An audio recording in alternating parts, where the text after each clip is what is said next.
இந்த வீடியோ உங்களுக்கு பிடிச்சிருந்ததுன்னா லைக் பண்ணுங்கள். இதுவரைக்கும் அன்னை சமையல் சேனலை சப்ஸ்கிரைப் பண்ணலன்னா ரெட் கலர் சப்ஸ்கிரைப் பட்டனை கிளிக் பண்ணுங்கள். தேங்க்யூ. அன்பு நண்பர்களே, அனைவருக்கும் அன்னை சமையலின் அன்பான வணக்கங்கள். இன்னைக்கு அன்னை சமையலை நம்ம பார்க்க போகிற ரெசிபி கருவேப்பிலை சாதம். வாங்க எப்படி செய்யறதுன்னு பார்க்கலாம். ஒரு கைப்பிடி அளவு கருவேப்பிலையை சேர்த்துக்கலாம். கருவேப்பிலையை நல்லா கழுவிட்டு ஈரம் போக காய வச்சுடுங்க. வெயிலில் காய வைக்க வேணாம், நிழலில் காய வைங்க.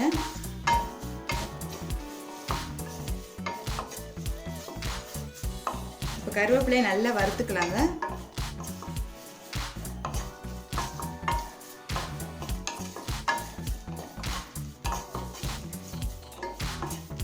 கருவேப்பிலையில் நிறைய சத்து இருக்குங்க.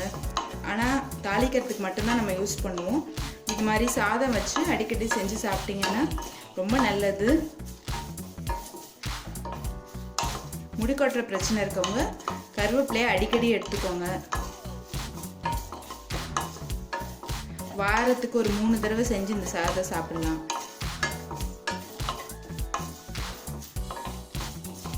கருவேப்பிலை நல்லா கிறிஸ்பி ஆகிற வரைக்கும் நல்லா வறுத்துக்கலாம். கருவேப்பிலையை நல்லா வறுத்தாச்சுங்க. இப்போ இதை எடுத்து தனியாக வச்சிடலாம். அடுத்தது 1/2 டேபிள் ஸ்பூன் கடலைப்பருப்பு சேர்த்துக்கலாம். 2 மிளகாய், இது நல்லா வறுத்துக்கலாங்க.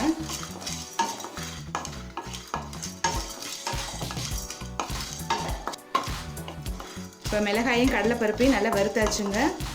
வதக்கின கருவேப்பிலையோட கடலைப்பருப்பு மிளகாய் எல்லாத்தையும் மிக்சியில் நைஸாக அரைச்சிக்கோங்க.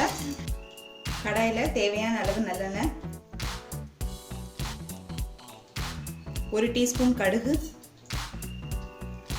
1/2 டீஸ்பூன் உளுந்து,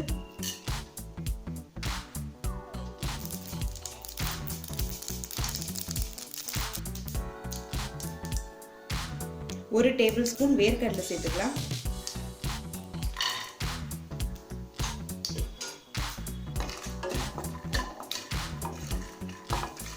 வேர்க்கடலை ஆப்ஷனல் தாங்க, நீங்கள் விருப்பப்பட்டால் போட்டுக்கலாம்.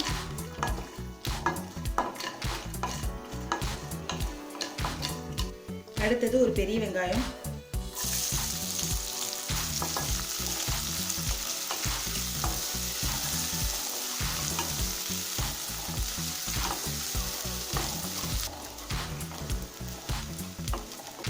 அடுத்தது ஒரு பச்சை மிளகாய் சேர்த்துக்கலாங்க.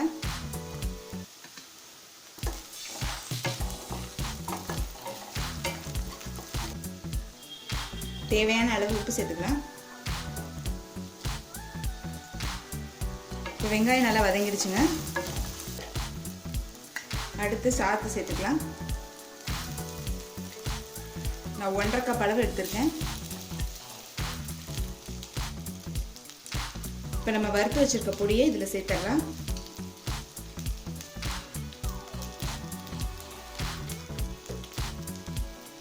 இப்போ நல்லா கிளறிக்கலாங்க.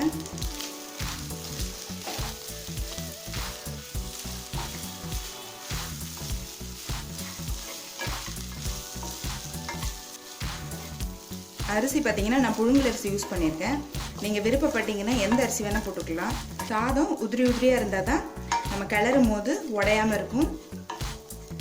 அதனால் வடிக்கும் போது இல்லைன்னா நீங்கள் குக்கரில் வைக்கும் போது பார்த்து வச்சுக்கோங்க. இப்போ கருவேப்பிலை சாதம் ரெடி ஆகிடுச்சுங்க. நம்ம சர்வ் பண்ணிடலாம்.